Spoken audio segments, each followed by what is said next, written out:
दुख है, कष्ट है, बाधाएं हैं, संताप है, पीड़ाएं हैं, आपकी कृपा से, आपके साधन के माध्यम से सभी दूर हो और हमें अच्छी ज्ञान चेतना शक्ति की प्राप्ति हो और हमारे जीवन में जो लक्ष्य है उस लक्ष्य तक हम पहुंच सके। आप इस चरणों में हमेशा हमारा मन लगे रहे, श्रद्धा विश्वास और समर्पण का भाव में हमेशा बने रहे। ऐसा ही हम सभी के ऊपर आप कृपा कीजिए, आशीर्वाद दीजिए और इस निवेदन के साथ 5 बार जयकारा के माध्यम से सभी के चरण का पूजन करेंगे। केवल जयकारा के माध्यम से पूजन करना है, धन्यवाद से जयकारा लगाना है। परिशुद्धदेव की परिशुद्धदेव की परिशुद्धदेव की परिशुद्धदेव की परिशुद्धदेव की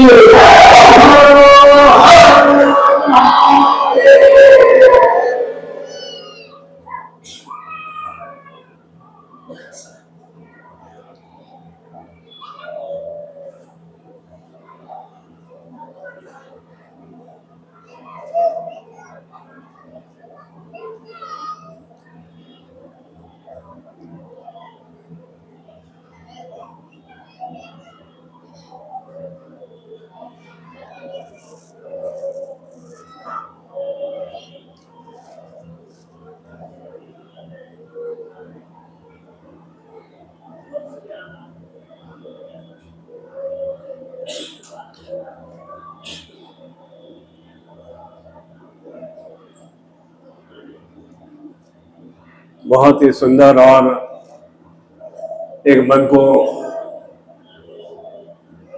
सुकून और जीवन की सबसे बड़ी अभिलाषा इच्छाएं होती हैं कि ऐसे तीर्थ धाम में हम आए और उस तीर्थ धाम में अपने जीवन को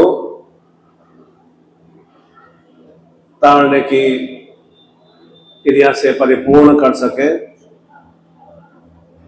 तारण का तात्पर्य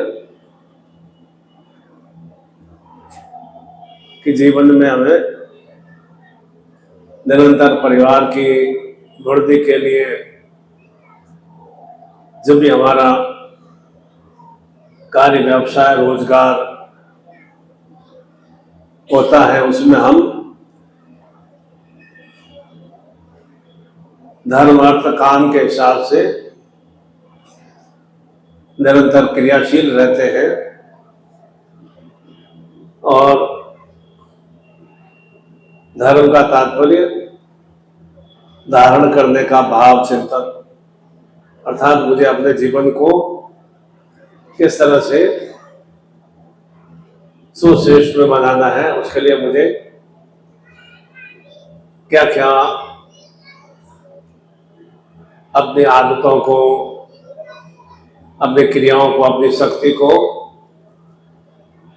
धारण करते हुए निरंतर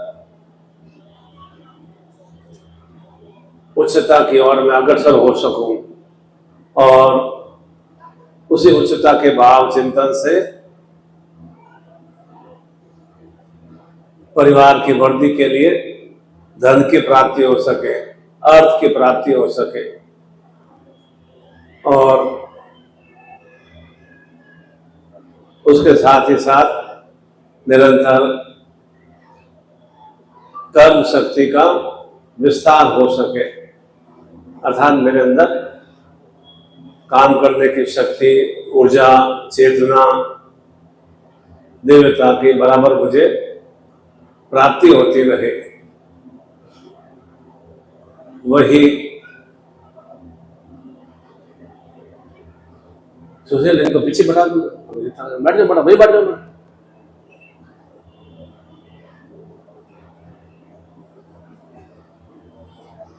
वही भाव चिंतन काम का भाव चिंतन है, क्योंकि शरीर की बलिष्ठता से आत्मिक और शारीरिक ऊर्जा के माध्यम से ही निरंतर हम सक्रिय और क्रियाशील रहते हैं।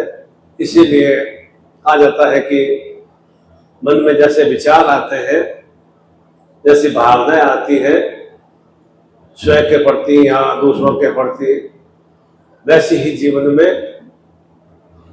क्रियाएं होती हैं और उसी क्रियाओं के अनुरूप जीवन में स्थितियां बनती हैं। किसी के प्रति मेरे मन में प्रेम भाव है, विश्वास का भाव चिंतन है, समर्पण का भाव चिंतन है, तो मुझे सभी उसमें सद्गुणमय स्थितियों की प्राप्ति होती है, दिखाई देते हैं कि ये अच्छी गुणों से परिपूर्ण है।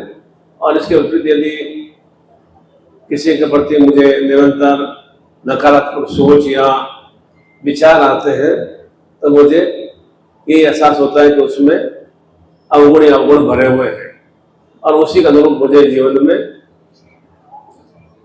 स्थितियों की प्राप्ति होती है। सद्गुणों से युक्त है तो निश्चित रूप से मुझे धारणा रहती है कि मेरा कार्य इसके सहयोग से अवश्य सुश्रेष्ठता की ओर क्रियाशील होगा।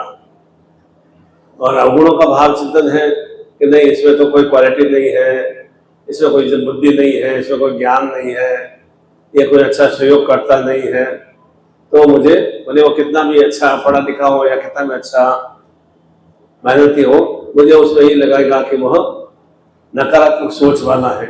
उसके अनुरूप मेरे कार्य नकारात्मक स्वरूप में मुझे प्राप्त होते हैं या वृद्धि होती है।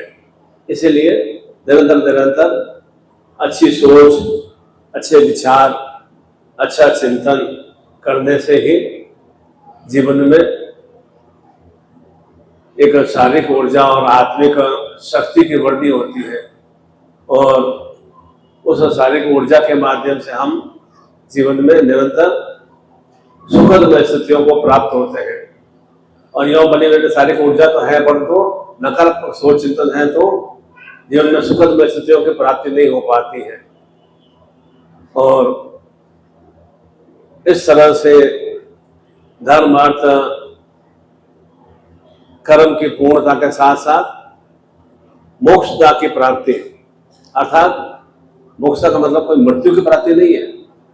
मोक्षता का तात्पर्य है कि मेरे अंतर स्वभाव में जो भी दुर्गुण है, दुर्विचार है, अनंगल क्रियाएं हैं, वे दुर्गुण को विचार अनंगल क्रियाएं मेरी समाप्त हो सके, वह अर्थात मैं उनसे मुक्त हो सकूं।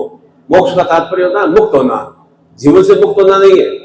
अगर इस तरह के हम जो कुविचारों से, अनंगल क्रियाकलापों से, बुरी आदतों से हम निवृत्त हो जाते हैं या उन्हें परित्याग कर देते हैं तो निश्चित रूप से हमारा जीवन बहुत ही सुखद स्थितियों से परिपूर्ण हो जाता है। क्यों हम ज्यादा दुखी रहते हैं?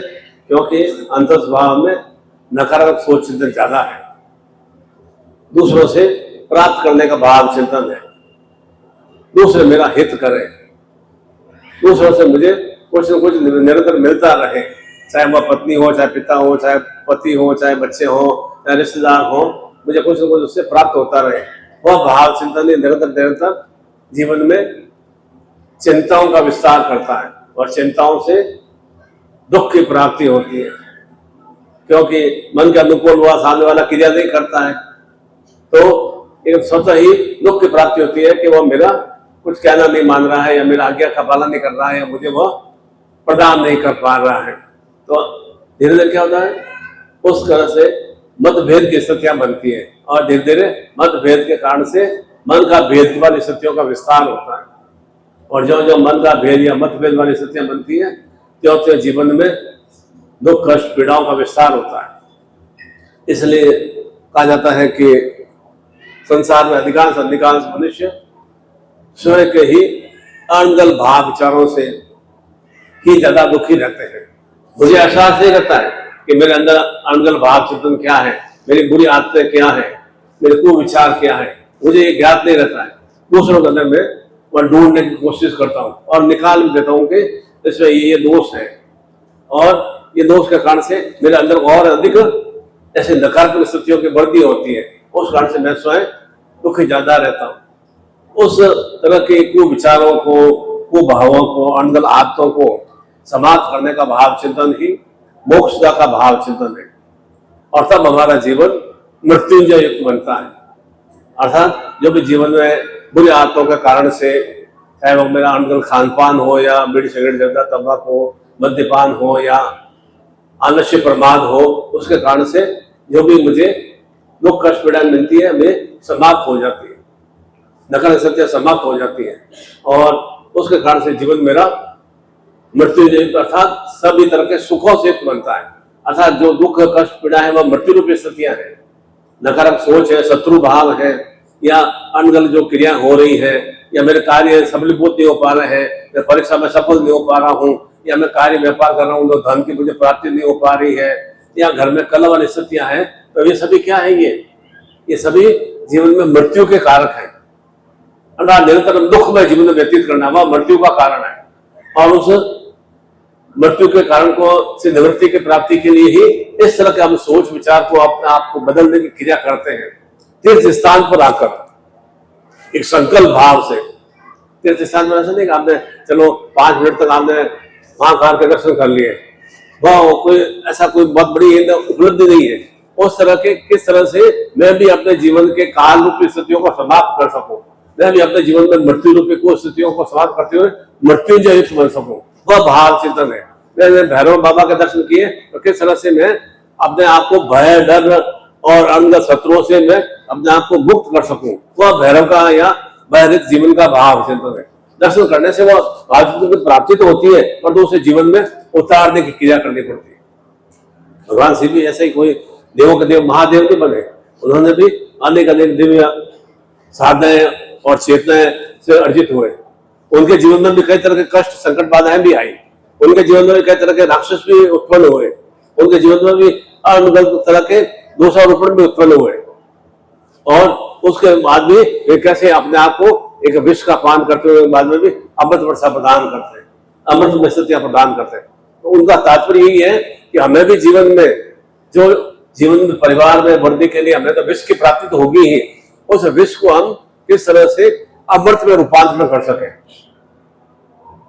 अर्थात ये विश्व रूपी दुख तो हमें जीवन में मिलेंगे मिलेंगे, दुख रहित जीवन कभी प्राप्त नहीं होता है, तो उस दुख रहित जीवन की प्राप्ति के लिए किस तरह से अंतर्भाव में अपने आप में परिवर्तन करने की क्रिया करना वो स्वयं करना पड़ता है, वो साधन तो भाव चिंतन से करना पड़ता है।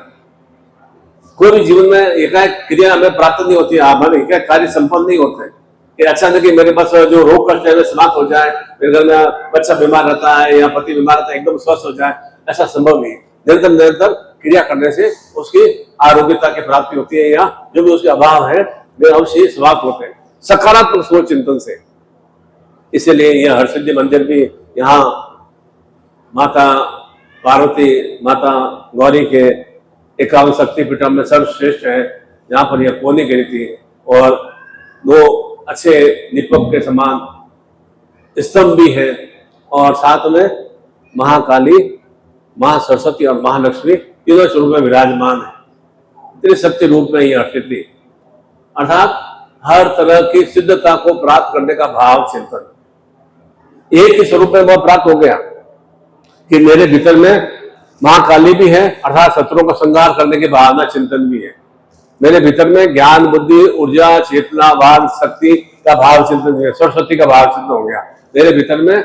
उसके भाव चिंतन से शत्रुओं के संहार के माध्यम से या इन ज्ञान बुद्धि के माध्यम से मैं जीवन में लक्ष्यों को प्राप्त कर सकूं, महालक्ष्मी को आत्मसात कर सकूं, वह मेरे अंदर ऊर्जा भावना, वह सिद्धि का भाव चिंतन है।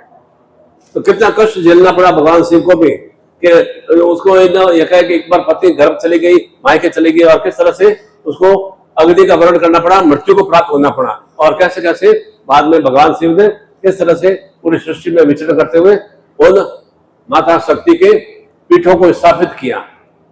उसके भाव चिंतन को आत्मसात करने का यह विशेष रूप से दिवस है, यह पर्व है और विशेष रूप से आज पुत्रता एकादशी पर्व भी है। और कल भी जैसे मैंने बताया कि भगवान कार्तिकेय शिव के ज्येष्ठ पुत्र हैं, बड़े पुत्र हैं और उनका विद्या अवतरण पर्व भी आज इस श्रावण शुक्ल पक्ष एकादशी पर्व पर हुआ था। इसीलिए पुत्रता एकादशी का तात्पर्य कि जो भी संतान हो वह योग्य हो।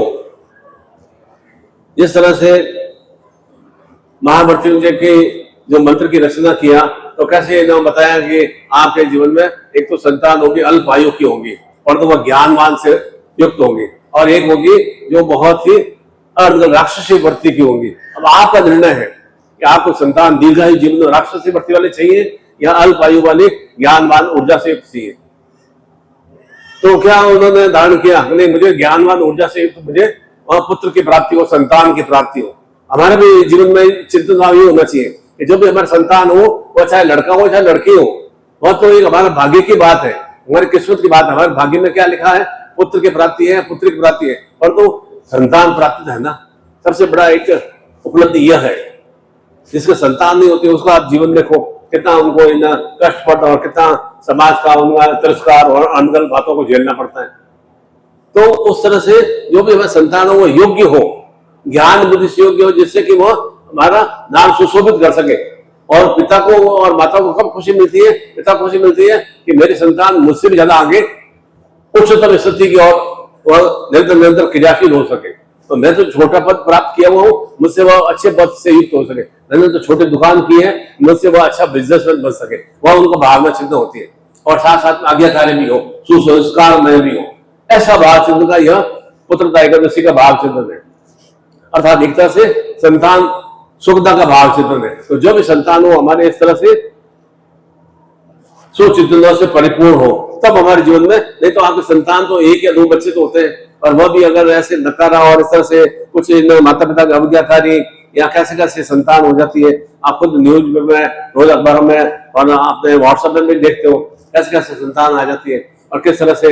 मतलब अभी जब छत्तीसगढ़ में भी इन 3 लड़कियां थी और पास में 20 किलोमीटर दूर में रहते थे, पिता की मृत्यु के उपरांत कोई भी लड़कियां, उनके दामाद वगैरह, उनके नाती पोते नहीं आए। कितनी एक बहुत ही दुखदायी बात होती है कि वो जीवन भर उसे कमा कमा कर पुत्रियों का विवाह अच्छी तरह से किया, अच्छा बराबर जैसे जैसे उनकी डिमांड रही उसको दहेज प्रदान करता रहा, और मृत्यु उपरांत कोई भी उसकी शोक व्यक्त करने के लिए नहीं आया। वीडियो से हम देख लेंगे। ऐसे ऐसे हम कैसे कैसे संतान होती है। ऐसे संतान से नहीं होना संतान में ज्यादा श्रेष्ठ रहता है, जिससे कि कम से कम ये तो रहे कि नहीं चलो मेरे संतान नकारा नालायक तो नहीं है। ऐसा दूसरे प्रत्येक घर में ऐसी स्थितियां हैं। ऐसे नहीं कर सभी घर में कोई संतान अवज्ञाकारी ज्यादा है। क्यों अवज्ञाकारी है? हमारे स्वयं के दोषों के कारण से, माता पिता के स्वयं के दोषों के कारण से, और किसी के दोषों के कारण से नहीं। क्योंकि कोई भी वो गलत कार्य करता है तो हम उससे पनिशमेंट नहीं देते, दंड नहीं देते। होना ये चाहिए कि जो भी हम दंड देते हैं, पनिशमेंट देते हैं, तो उसके अच्छे के लिए देते हैं। पहले से ऐसी भावना चिंतन रखेंगे ना, तो निश्चित रूप संतान हमारी सुयोग्यमय क्रियाओं से परिपूर्ण होती है। वह भावना चिन्ह होना चाहिए कि जो संतान अभी अवज्ञाकारी है या आज्ञा नहीं मान रही है या पढ़ाई में ध्यान नहीं दे रही है या घर में कला वाली स्थितियां पैदा कर रही है, उसकी निवृत्ति के लिए आज इस पुत्रता एकादशी पर्व पर उनके संतान के लिए विशेष साधनात्मक पूजा साधना हम संपन्न करते हैं। तो निश्चित रूप से जीवन में साधना का तात्पर्य क्या कि वे साधन जुटाना जिससे कि मेरे जीवन में निरंतर निरंतर सुस्थितियों की वृद्धि हो, वह साधना का भाव चिंतन है। उस मंत्रों के आह्वान के माध्यम से जिससे कि मेरे जीवन में सुखद परिवर्तन वाली स्थितियों की प्राप्ति हो, वह साधना का भाव चिंतन है। तो ये तो शुभ पर्व, शुभ दिवस और शुभ स्थान, ऐसे स्थान पर हम विशेष रूप से कुछ साधन प्रक्रिया संपन्न करते हैं। जिस तरह से हरसिद्धि माता है वह त्रिशक्ति रूप में है, माँ सरस्वती, माँ काली और माँ लक्ष्मी स्वरूप में, अर्थात हर तरह की सिद्धता को प्राप्त करने में। और विशेष रूप से यहाँ चिंता हरण गणपति का दिव्यतम भाव चिंतन से भी युक्त है, और उनकी पत्नियां रिद्धि सिद्धि के साथ में वे विग्रह रूप में युक्त है। तो उस तरह के चिंताओं का निवारण करने के लिए किसकी हम प्रार्थना करते हैं? भगवान गणपति की प्रार्थना करते हैं कि मेरे जीवन में अमुक अमुक चिंता है, तो चिंता के पहले पूजा किसकी की जाती है? भगवान गणपति की जाती है। जिससे कि जो भी जीवन में चिंता आएंगी, चिंता क्या है? कार्य मेरे परिपूर्ण नहीं हो रहे, वह चिंता का भाव है। रोग में स्थितियां हैं, वह चिंता का भाव है। घर में खला वाली स्थितियां हैं, वह चिंता की स्थितियां हैं। वह घर में धन का अभाव है, वह चिंता वाली स्थितियां हैं। और कोई चिंता वाली स्थितियां नहीं है कि अकाल मृत्यु का संताप में लग जाए, बच्चा मेरा अनगल क्रियाओं में नहीं व्याप्त हो जाए, मेरा संतान कुछ कुगामी नहीं बन जाए, मेरे घर में कुछ अहित वाली स्थितियां नहीं बन जाए, वही चिंता के कारण है।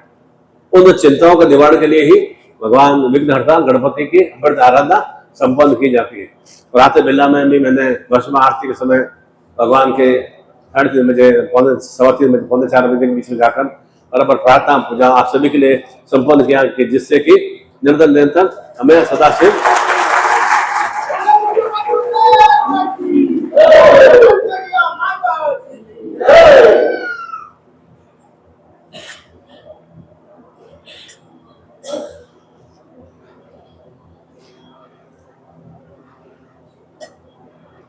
जैसे कि जीवन के दूषितता, जीवन के मलिनता मेरे सिद्धार्थ साधक परिवार के साधकों के, उनके परिवार के निश्चित रूप से भस्म की तरह निरंतर निरंतर वे समाप्त हो सके। जिस तरह से इन भस्म कोई उड़ कैसे जाती है, क्योंकि हम अवधि के कर्तव्य कैसे इधर रात उड़ जाती है, उसी तरह से मेरे जो भी सिद्धार्थ साधक परिवार के सदस्य हैं, उनकी जो भी चिंताएं हैं, उनके जो भी दुख है, कष्ट है, पीड़ा है, वे भगवान सदा से महादेव की अनुकंपा से, माता गौरी की और लक्ष्मी की अनुकंपा से निरंतर निरंतर जीवन में सुख सौभाग्य की अभिवृद्धि हो। उसी के लिए मैंने विशेष रूप से पूजा साधना संपन्न किया और वह उसका आपको जल्दी ही उसका सुफल की भी प्राप्ति होगी। जैसे मैंने बताया कि हरसिद्धि माता त्रिशक्ति रूप में विराजित है और चिंता हरण भगवान गणपति स्वयं भू रूप में प्रकट हुए। ये जो भी ज्योतिर्लिंग भी है ना, स्वयं कोई जाके किसी ने 2000 साल 10,000 साल पर जाके स्थापित नहीं किया, स्वयं भू रूप में ही प्रकट हुए। चाहे महाकाल हो, चाहे विश्वनाथ हो, चाहे सोमनाथ हो, स्वयं भू रूप में ही प्रकट हुए। कितनी दिव्यता और श्रेष्ठता की बात है कि उस तरह का आकार, ज्योतिर्लिंग का आकार की किस तरह से वह भगवान सदाशिव महादेव का स्वरूप जो निरंतर निरंतर अंधकार को समाप्त करता है और ज्योतिर्मय सत्यों का विस्तार करता है। ऐसे ही भाव चिंतन की प्राप्ति के लिए आज इस एकादशी पर्व पर हम संकल्प के साथ प्रार्थना संपन्न करेंगे। हाथ जोड़ लेंगे।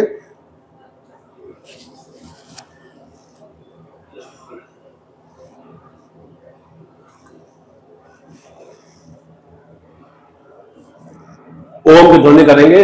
हरि ओम।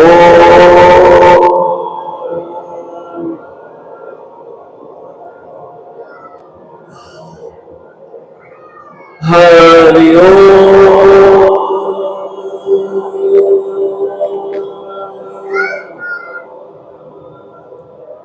हरि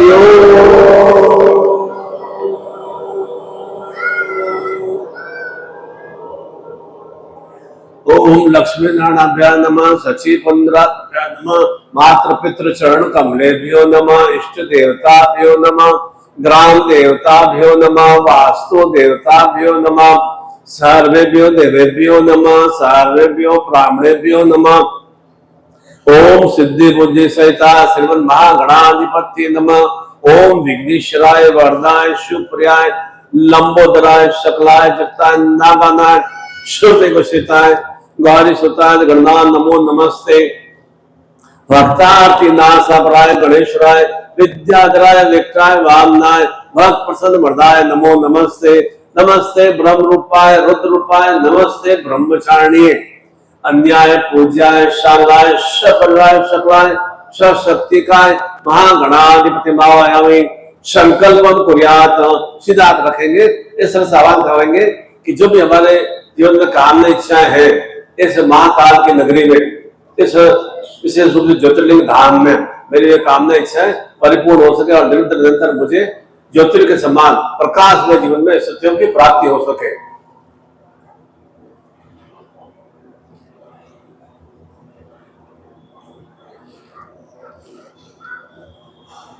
ओम विष्णु विष्णु विष्णु श्रीमन भगवतो महापुरुषस्यम विष्णु राज्ञाम वर्तमानस्यम नित्य परागरेषि श्वेतवारा कल्पे अष्टाविंशति में कलयुगे जम्बू द्वीपे भूलोके भरतखंडे आर्यावर्तक देशा अंतर्गत संवत 2082 श्रावण मासे शुक्ल पक्षे पुत्रदा एकादश्या प्राप्ति दिवसे रविवार से शुभ दिवसे महाकाल नगरी क्षेत्र उज्जैनी क्षेत्र मध्य प्रदेश क्षेत्र भारतवर्षे निखिल गोत्रोत्पन्ने पूर्णतः सद्गुरुदेव शरणाय कमलाय विंदे दीक्षाम धारयामि। अपने इष्ट का, अपने कुल देवता का, अपने सदगुरुदेव का नाम का उच्चारण कीजिए। अपने माता पिता के नाम का उच्चारण कीजिए। पति पत्नी का नाम बोलिए और संतान का नाम बोलिए, जो भी पुत्र हो या पुत्री हो। पूर्ण आरोग्यता प्राप्यर्थम अखंड सावित्री स्वान सौभाग्यवती चैतन्यता प्राप्यर्थम पति सतायु जीवन महामृत्युंजय सुखदा प्राप्ति वर्दी चैतन्यता प्राप्यर्थम संतान ज्ञान बुद्धि सरस्वती भाग देवी सुसंस्कार आज्ञा पालन चैतन्यता प्राप्यर्थम कार्य व्यापार रोजगार धन वैभव यश लक्ष्मी प्राप्ति वर्दी चैतन्यता प्राप्यर्थम हर सिद्धि त्रिशक्ति वर्दी चैतन्यता प्राप्यर्थम चिंता हरण गणपति रिद्धि सिद्धि शुभ लाभ वर्दी चैतन्यता प्राप्यर्थम सर्व मनोकामना इच्छा पूर्ति चैतन्यता प्राप्यर्थम संपर्क देहि। अब बोलिए त्वं चित्ते मम चित्ते त्वं प्राण मम प्राण त्वं चिंतय मम चिंतय त्वं आज्ञा सजीवन परिपालय। अब जो भी मन में इच्छा कामना हो कि आप मैं इस महाकाल नगरी में आया हूँ और अमुक कामना है तो मन में धारण करते हुए जल को छोड़ देंगे।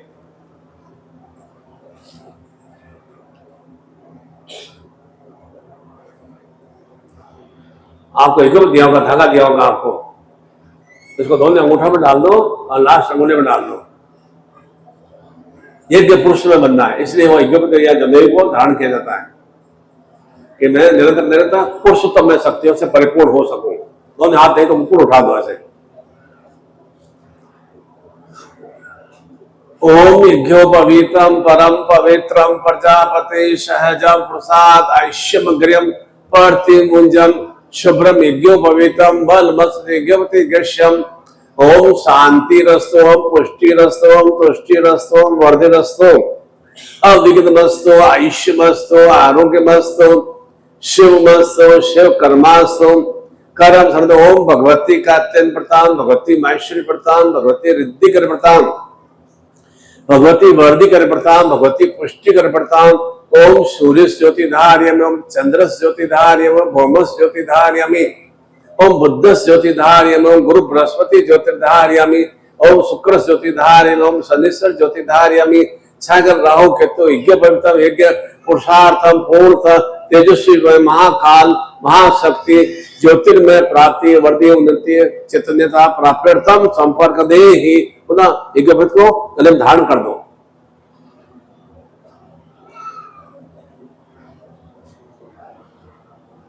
दोनों हाथ अर्धे सामने खोल दो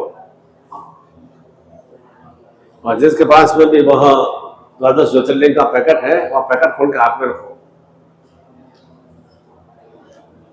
नहीं हो तो हाथ अर्धे सामने खोल दो।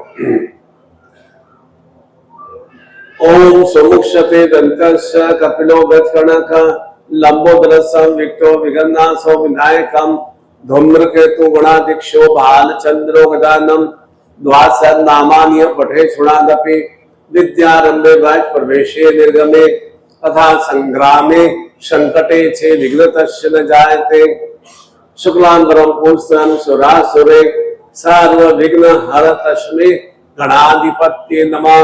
सर्व मंगल मांगल्ये शिवे सर्वार्थसाधिके शरणे त्र्यंबके गौरी नारायणे नमोस्तुते।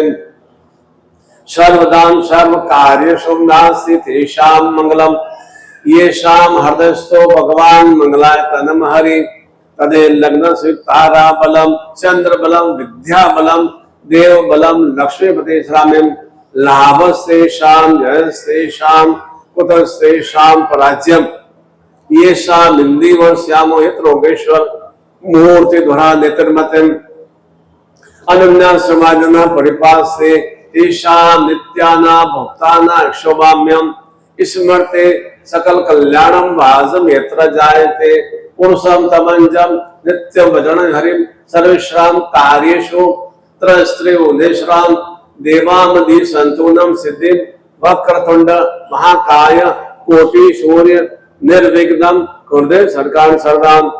ओम हृण्वर्णाम हरणेश्वरजाम चंद्राम हृण्मय लक्ष्मी जात वेदो माव तामाव जात वेदो लक्ष्मी मंत्वागामिनीम ईश्याम हृण्मय निंदे गामस्वम पुरुषानम अश्वपूर्णाम रथ मध्यम हास्यम ताम्य वैश्यम चंद्राम प्रभासा ज्वलंती सर्वलोके आदित्य वर्णे वनस्पति वृक्षो बिलम तस्य फलानितम मायंत्राश्च बाह्याम अलक्ष्मीम उपैतुमाम देशख कीर्ति स मृणाश प्राणभूतोष्मी राष्ट्रेष्मी कीर्ति धातु में शुद्ध पिशामलाम ज्येष्ठाम लक्ष्मी नाशमयम अभूति समृद्धि च सर्वांगनाथ गंध द्वारा दुरसा नित्य पुष्टाम कश्मीरिम ईश्वरीम सर्वभूताना तामेव श्रम मनस कामा कोते वाचम सत्यम सीमई पशुना रुस कर्दमेन प्रजा भूता वै संभ्रम कर्दम श्रीम भाष्मे कुले आद्रा पुष्करणी पुष्टि पिंगला पद्मालिनी चंद्रा मृण्मयी लक्ष्मी जात वेदो माव आद्राय कर्णे स्वर्णा हिममालिनी सूर्या मृण्मयी लक्ष्मी जात वेदो माव तामाव जात वेदो लक्ष्मी मंत्वा गामिनी यह सोचे पर को भूता श्री सुक्तम जपेतम पूर्णतम गुरु प्रार्थना कुर्यात। अब आत्म भाव से गुरु प्रार्थना करेंगे। गुरु ब्रह्मा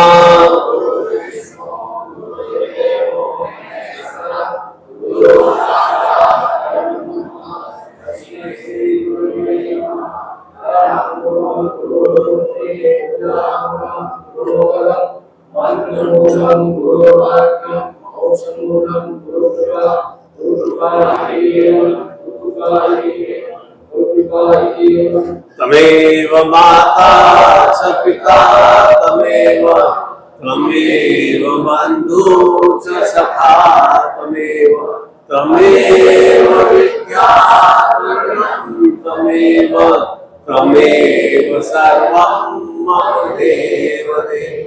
बोले ओम परम तत्वाय नारायणाय गुरुभ्यो नमः।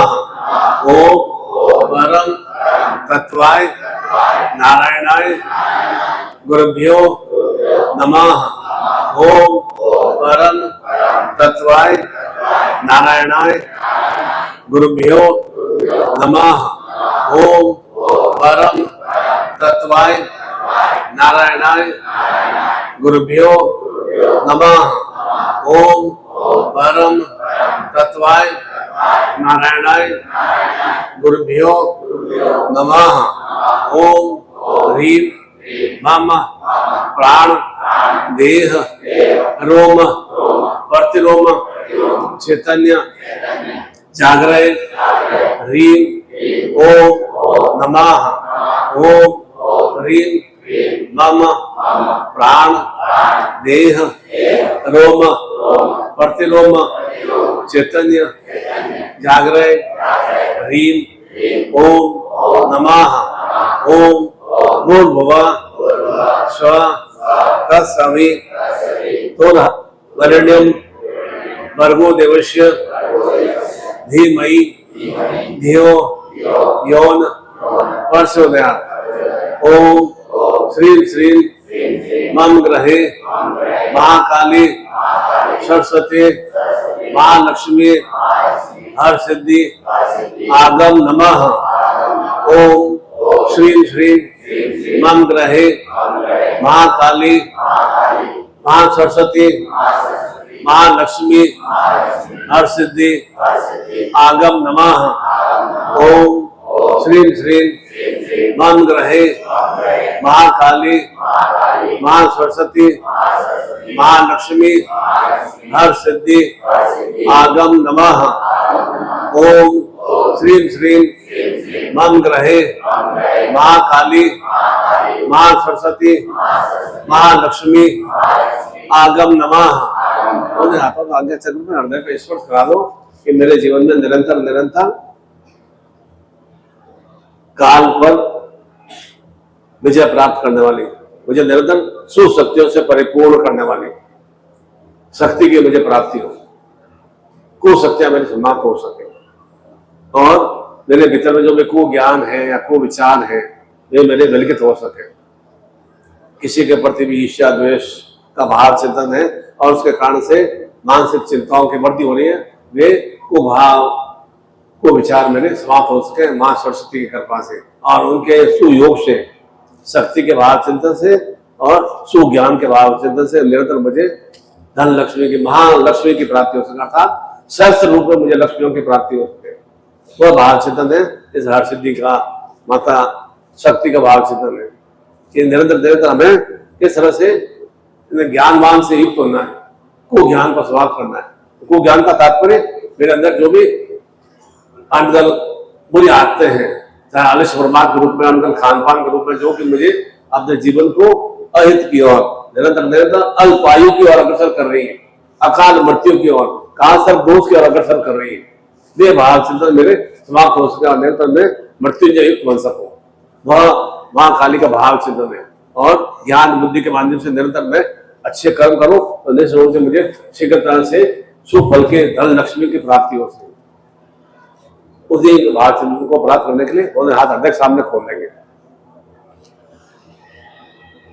ओम स्वस्ति न इंद्रो वृषर्वा, स्वस्ति न पूषा विश्ववेदा, स्वस्ति न सविष्णेमि, स्वस्ति नो बृहस्पतिर् धातु, परदस्वा मरुता तस्मै शुभम न्यायेषु जगमय अग्नि जिह्वा बलवा सोचक्षो निष्क्रियो देवसारण्य अनंतरिक्षाम देवहितं निदाय शतबिंदु सर्वो यन्ति देवान् यत्रा न सक्राम जनसम पुत्रा स्वयत्र पितरो भवन्ति मानुमद्यारणता यन्तो अदिति द्वर्दिन्तिरन्तिक्ष माता सपिता सपुत्र विश्वे देवा अदिति पंच जना अदिति जातम अदिति नित्यम ध्यो मम शिष्य ग्रह सर्व सुख सौभाग्यता प्राप्यर्थम आरोग्यता प्राप्यर्थम संतान कुल वंश वर्धि शक्ति चैतन्यता प्राप्यर्थम पुत्र पुत्री पौत्र लक्ष्मी वर्धि चैतन्यता प्राप्यर्थम कार्य व्यापार रोजगार धन वैभव यश वर्धि उन्नति चैतन्यता प्राप्यर्थम महाकाल महामृत्युंजय सुखदा वर्धि उन्नति चैतन्यता प्राप्यर्थम संपर्क दे ही उन आशीर्वचनों को आज्ञा चक्र पे हृदय पे स्पर्श करा दो कि निरंतर निरंतर मेरे जीवन में दुर्भाग्य की समाप्ति होती रहे, दुर्गति की समाप्ति होती रहे और मुझे निरंतर सौभाग्यता से मेरा जीवन निरंतर सक्रिय और क्रियाशील रहे। वह एक भावना से होनी चाहिए।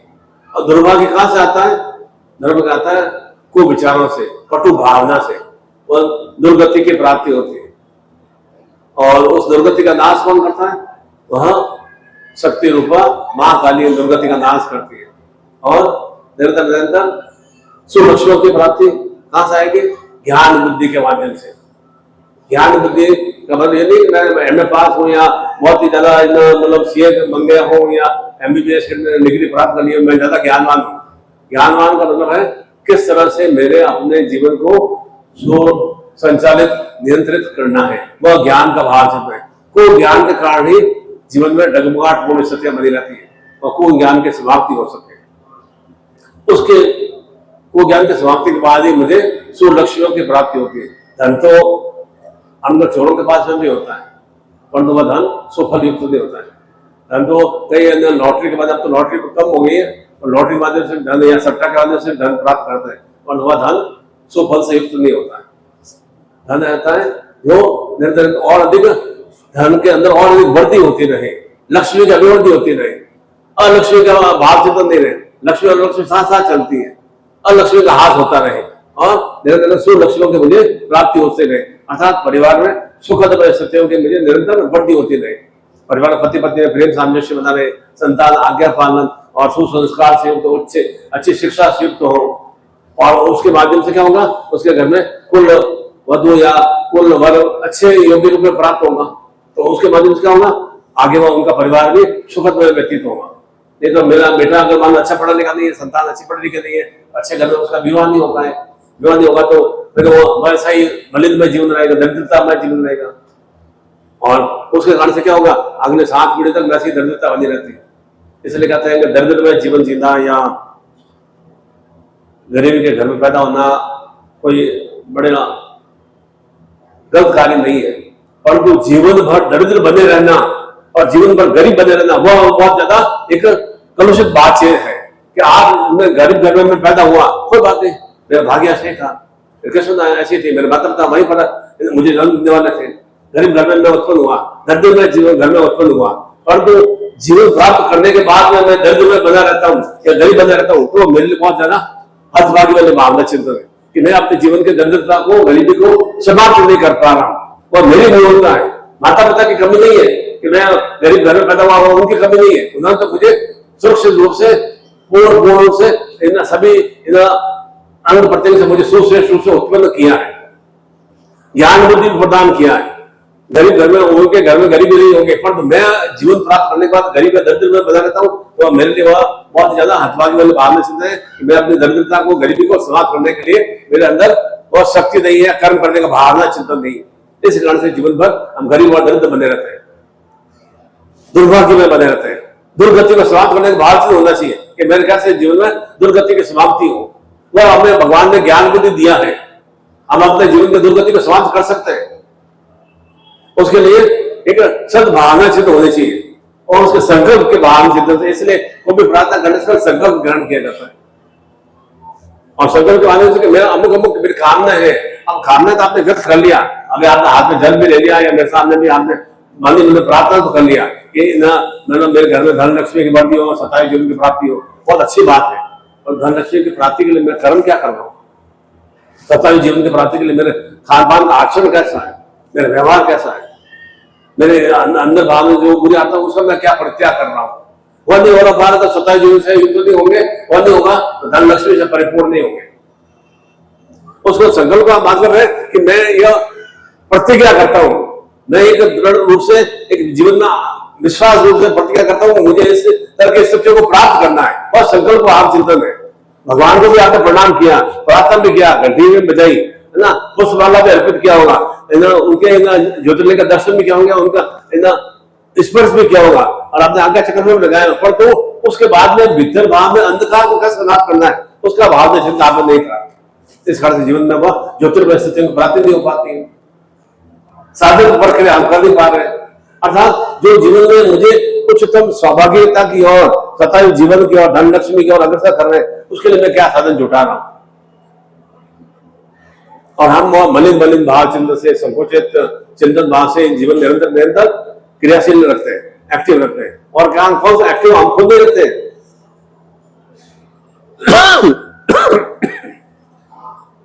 धक्का कौन मारता है, समाज वाले, परिवार वाले धक्का मारते हैं, इधर चलो, भेड़ साहब कितना, उधर चलो, ऐसे ऐसे क्रिया करो, ऐसे क्रिया करो, इधर इधर। वो मैंने बताया ना कल भी, इधर मध्य प्रदेश में ऐसे ऐसे गोडवाड़ साइड में और इधर क्षेत्र में बहुत ही अंधविश्वासी, पढ़े लिखे लोग में अंधविश्वासी है। फिर उनको तो वो तो अनपढ़ और मतलब गवाह से भी गए बच्चे लोग हैं जो कि हर तरह की बलि देना, अरे क्या बलि देना, ये क्या उनसे भाव चिंतन है ना। अब वो हजारों साल पहले तो मतलब आश्रम में रहते, आप जाके आश्रम में रहते हैं क्या, आप बच्चे को छोड़ सकते हो क्या 25 साल तक, क्या आश्रम में जाकर रहते बेटा वहां शिक्षा प्राप्त करना, 5 घंटे के लिए भी छोड़ पाते हो आप। अब वो तो आश्रम वाली भावना तो 200 साल पहले थी, अब वो आज चिंता थोड़ी चलता है। अब 1000 साल पहले बलि की प्रथा होती थी, इसका मतलब पहले जो 1000 साल पहले जो गलती होती जो आज भी हम रिपीट करते रहे, तो उसका मतलब क्या हुआ कि मतलब एक हमें अपने बच्चों को जीवित रखने के लिए बलि प्रदान कर रहे हैं, मकरे की बलि दे रहे हैं, भेड़ के बकरे दे रहे हैं और भी अन्य क्रियाओं के बलि दे रहे हैं। उस कारण से क्या बच्चे की आयु की वृद्धि हो जाती है क्या, कहाँ चित्रकार लिखा हुआ है, कौन से ग्रंथ में लिखा हुआ है। कोई भी आप किसी भी धर्म के ग्रंथ बता दो कि वहां बलि प्रथा ये लिखा हुआ है कि बलि प्रदान करनी चाहिए। ये कि हवन भी करते हैं ना, तो भी वहां पर क्या आता है, वो वहां बलि प्रथा होती है एक हवन के बाद में, पर तो क्या होता है उसके अंदर विशेष रूप से सिंदूर और वो अग्नि भाव चिंतन को अर्पित करते हुए पीपल के पास में या नदी किनारे पर छोड़ा जाता है कि जो अग्नि का जो कुछ अंश है वह पीपल में भगवान सदाशिव महादेव और सभी देवी देवता निवास करते हैं, वहां पर मैं उनको एक प्रदान कर रहा हूँ। बलि का मतलब होता है वह बलि का भाव होता है कि मैंने जो अग्नि तत्व के माध्यम से अपने जीवन की जो अंधकार स्थिति को समाप्त करने के लिए हवन किया है, उसकी कुछ चेतना मुझे देव शक्तियों से मुझे प्राप्त हो सके, उसके लिए वहां पर वह इन मिट्टी के बर्तन में या कटोरे में और जाके वहां अर्पित किया जाता है। एक छोटे से नारियल को तोड़ के उसके अंदर वह हवन की सामग्री डाल के वहां अर्पित किया जाता है। वह बलि का भाव चलता है, बकरा मारने की, भेड़ मारने की और कोई अन्य चीजें मारने की, मुर्गा मारने की, कोई बलि का भाव चलता नहीं है। ये तो समाज भक्षण करने के लिए कह रहा है आपको और आप उसके परिपाटी में मानते चले आ रहे हैं। समाज कैसा है पहले मैंने बताया था। एक बार क्या हुआ, कुत्ते और गधे में रैश हुई। अब कुत्ता भी तेज दौड़ सकता है, गधा भी न मतलब अपनी आवाज निकालते हुए डाचू डाचू करते हुए तेज दौड़ सकता है।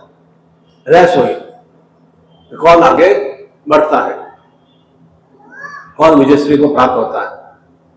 जो जीत जाएगा वही आगे बढ़ेगा ना, जो तेज दौड़ेगा वही आगे बढ़ेगा। जीवन में भी ऐसा ही है। हम अगर तीव्र गति से निरंतर सुक्रिया करते हुए गतिशील रहेंगे तो ही तो हम जीवन में आगे बढ़ पाएंगे ना। मंथर गति से, बहुत स्लो गति से तो कोई पढ़ाई भी करेंगे या कार्य व्यापार भी करेंगे तो हमारे जीवन में अच्छी सुख क्रिया नहीं हो पाएगी ना। गतिशीलता में 24 घंटे हम कैसे व्यस्त रह सके, तभी तो हम जीवन में अच्छी सुस्थिति प्राप्त कर पाएंगे ना। तो गधे और कुत्ते में रेस हुए, गधा अपनी स्पीड से दौड़ता रहा, कुत्ता भी दौड़ा। अब रेस हुई तो क्या हुआ, एक गांव दूसरे गांव में पहुंचे तो गधा तो अपनी गति से बराबर चल रहा था। जब वो कुत्ता उस गांव पहुंचा तो दूसरे कुत्ते उसके पीछे पड़ गए, भौंकने लगे, पीछे पड़ गए। तो उस कुत्ते को जो दौड़ रहा था उसको महसूस हुआ कि मेरे शत्रु हैं, तो मैं इधर गले में जाए, उधर गले में जाए, उधर गले में जाए, वो उधर गले में जाए, ऐसे ऐसे गलियों में घूमता रहा, गले में घूमता रहा। तो वह थोड़ा रास्ता में भटक गया, थोड़ा स्लो भी हो गया, और गलियों को पार कर दिया। कुत्ते पीछे भौंकने वाले बंद हो गए, क्योंकि कुत्तों की एक सीमा होती है, एक लिमिट तक जाने के बाद में भी भौंकना बंद कर देते हैं। उसके बाद वो देखते हैं ये मेरा क्षेत्र एरिया खत्म हो गया। कुत्तों का ऐसा ही होता है, समाज के लोगों का भी ऐसा ही है। फिर वो दूसरे गांव में पहुंचे, फिर कुत्ते पहुंच गए,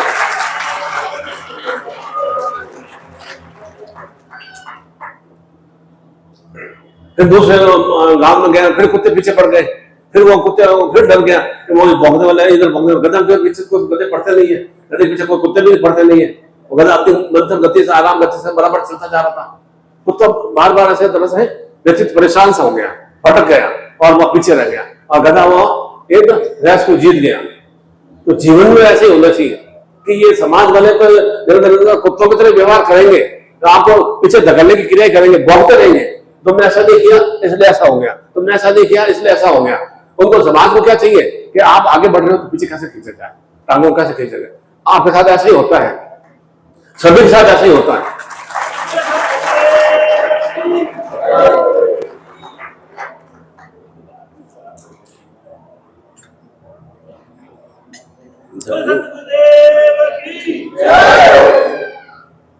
इसका तात्पर्य क्या हुआ कि निरंतर आप जीवन में गतिशील होना है तो जीवन का जो बोझ है उस बोझ को इतना अधिक अपना सहन नहीं करना है कि मैं जीवन बोझ से दबा हो जाऊं। और इतना भी जैसे गधे को बोझ डाल देते हैं, इतना बोझ मुझे लगता है कि वह बोझ से करने से गधा दब ही जाए। आपके ऊपर इतना बोझ अपना आपने चिंताओं का बोझ मत रखिए। आप चिंता को ज्यादा रखते हैं और कुछ बोझ नहीं है आपको, अखांड फालतू चिंता ज्यादा रहती है।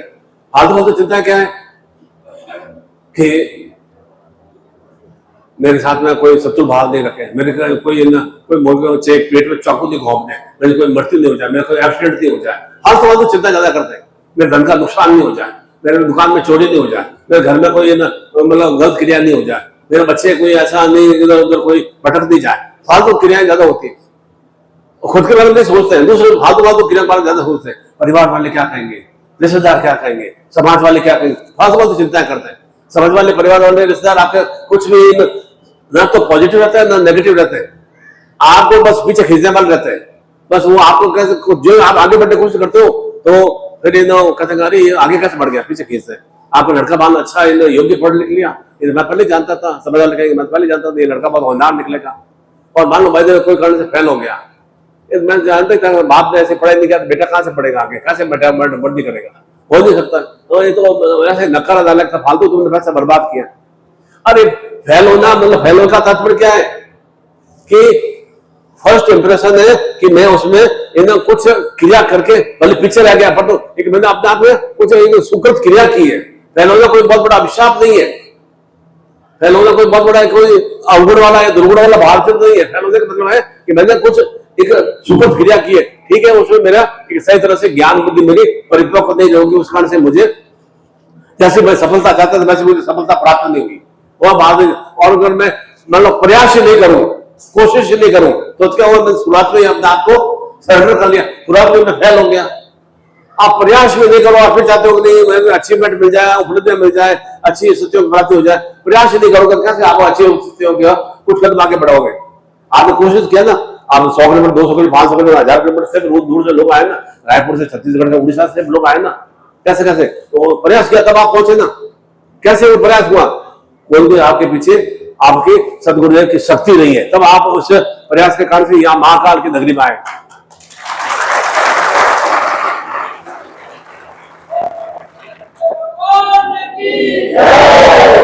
यह तो सैकड़ों सैकड़ों सालों के बहुत चिंतन कर रहे थे कि हमें भी महाकाल उज्जैन में जाना है, हमें जाना, परंतु वे केवल विचार ही करते रहे।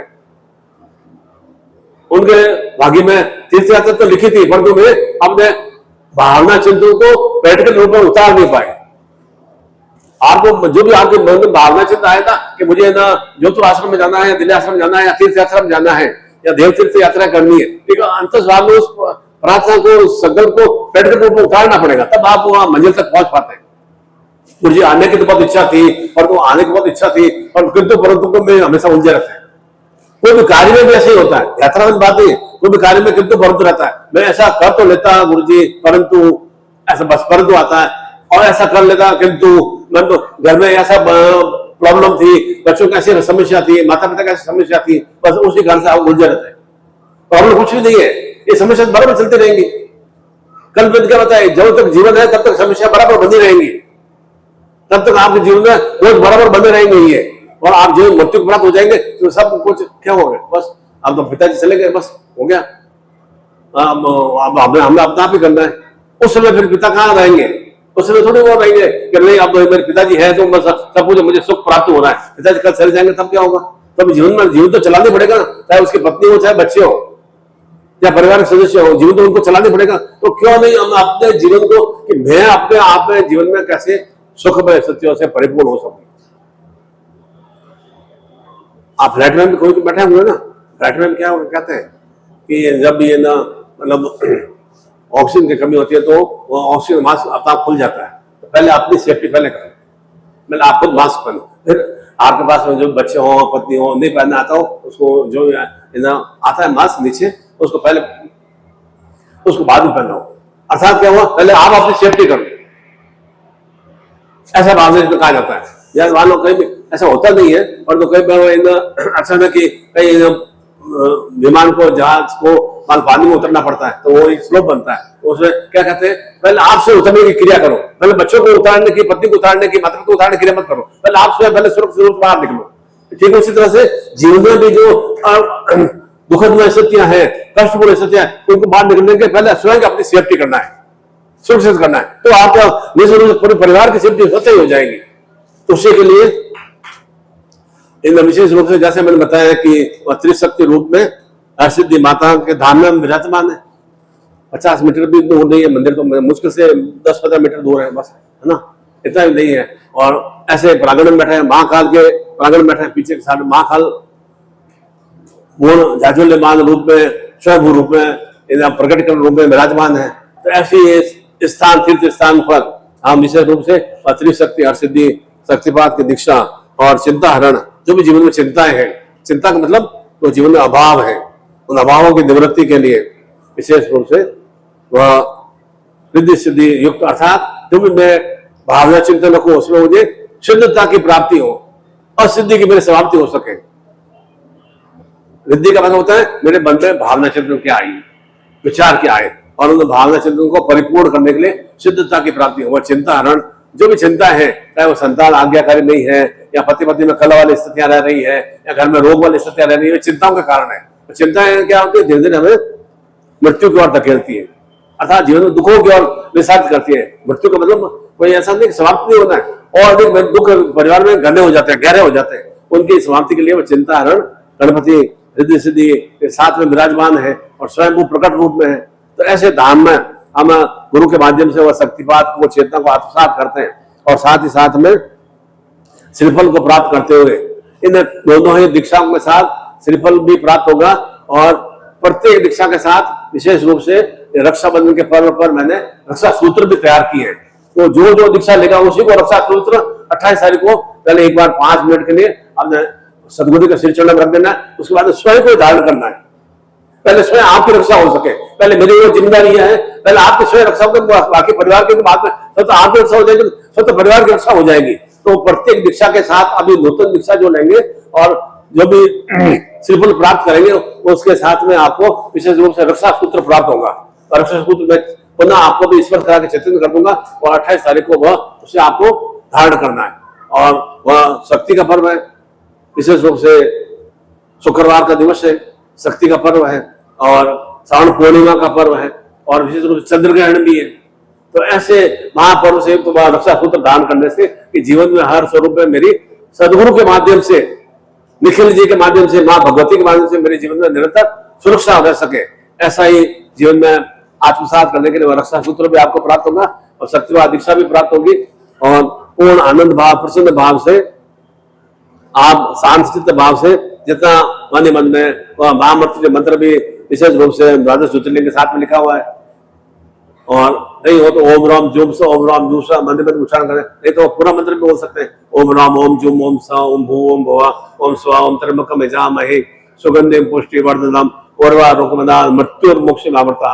अर्थात मुझे सहस्र स्वरूप में वह भगवान महादेव की अनुकंपा की प्राप्ति हो सके, सहस्र रूप में मुझे निरंतर जो भी ये ओम भू ओम भुवा ओम स्वा, अर्थात मुझे वो भगवान की भी प्राप्ति हो, मेरे जीवन में स्वरूप में मेरे जीवन में उन्नति की प्राप्ति हो, स्वरूप में मेरे रक्षा की भी प्राप्ति हो।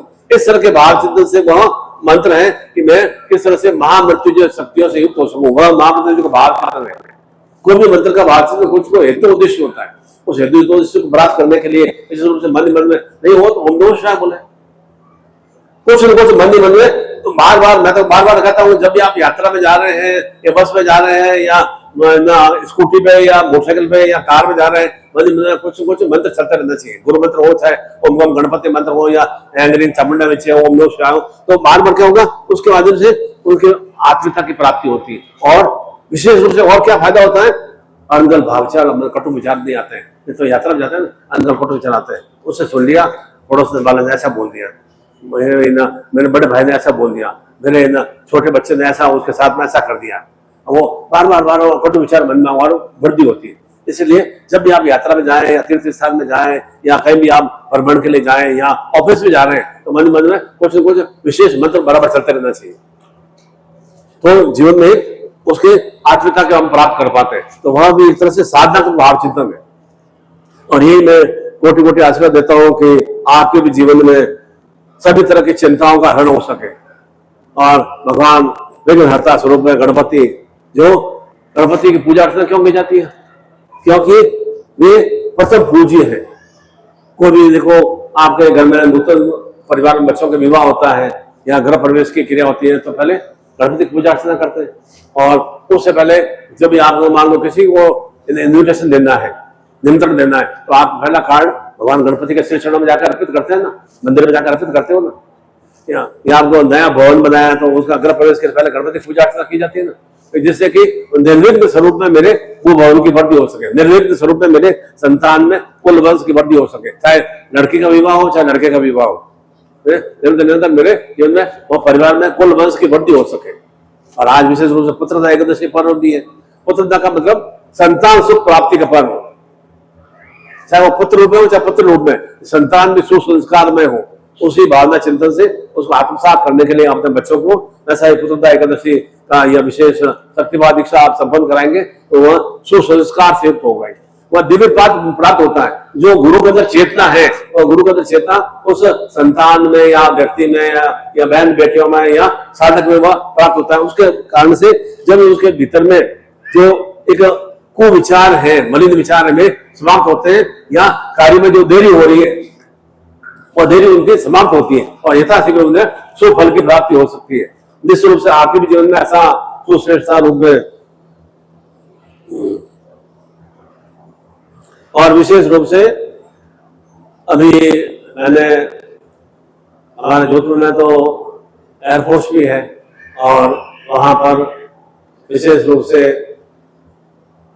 जवानों की संख्या ज्यादा भी है और उन्हीं की सीमा पर रक्षा करने वाले, क्योंकि जोधपुर से ये पाकिस्तान ज्यादा दूर नहीं है, तो सीमा की रक्षा करने वाले जवानों के लिए अभी 151 रक्षा सूत्र चैतन्य करके वहां पर जवानों को प्रदान किए गए हैं। और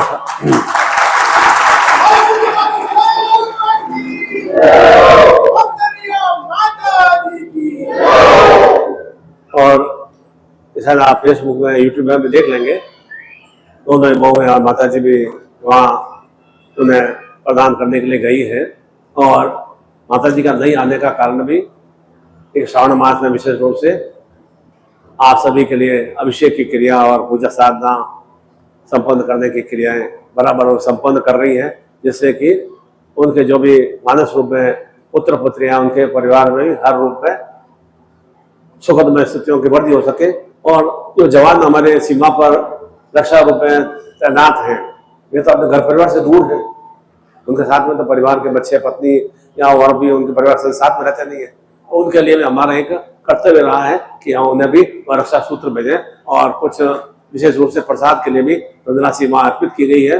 और ऐसे ही आपके लिए भी ऐसे रक्षा सूत्र चित्रित रूप से आपको अभी प्रदान किए जाएंगे दीक्षा के साथ में। और वह आप 28 तारीख को शुक्रवार का पर्व भी है, उस 5 दिनों बाद में ही उसे आप अपने सीधे हाथ में धारण करेंगे। पति पत्नी भी धारण कर सकते हैं, पति पत्नी में रक्षा सूत्र बांधना चाहिए एक दूसरे की रक्षा के लिए। बहनों का पर्व नहीं है, गुरु शिष्य को भी रक्षा सूत्र बांधना चाहिए। शिष्यों की रक्षा हो सके, गुरु को भी जन्म देना था, उन शिष्यों की चेतना की प्राप्ति हो सके, उनके जीवन में सुखद स्थितियां। ऐसा नहीं कि बहनों को राखी बांधी जाती है, बहन भी भाई को बांध सकता है, भाई भी बहन को बांध सकता है कि मैं तेरी सद्भावना से मेरे जीवन में अच्छी अभिवृद्धि हो, इसलिए मैं बहन मेरी राखी बांध रही है, और तेरे भी घर में सुख में सौभाग्यता की वृद्धि हो, इसलिए मैं तुम्हें राखी प्रदान कर रहा हूँ, रक्षा का सूत्र प्रदान कर रहा हूँ। तो उसके माध्यम से भी एक सकारात्मक स्थितियों की प्राप्ति होती है। और आपके भी जीवन में ऐसा ही त्रिशक्ति रूप में और चिंताहरण गणपति के स्वरूप में और पुत्रदा एकादशी स्वरूप में और निरंतर जीवन में सुफल की प्राप्ति हो सके, उस सुफल की। और जो भी आप श्रीफल प्राप्त करेंगे उसे भी आप रक्षाबंधन के दिन ही उसे प्रसाद रूप में आपको ग्रहण करना है। आपने बेटे के लिया तो बेटा ही ग्रहण करेगा, और 7 दिन में 9 दिन में उस प्रसाद को पूरा संपन्न कर देना है, एक दिन में खत्म नहीं करना है। और उसके कारण से निश्चित रूप से उनके जीवन में भी जो कुशील की भावना है या अनगल भावना है वे समाप्त हो सकेंगी, और निरंतर शुभ फल की प्राप्ति हो सकेंगी। ऐसा ही मैं आप सभी को मंगल आशीर्वाद प्रदान करता हूँ। बोलो सद्गुरुदेव भगवान की जय।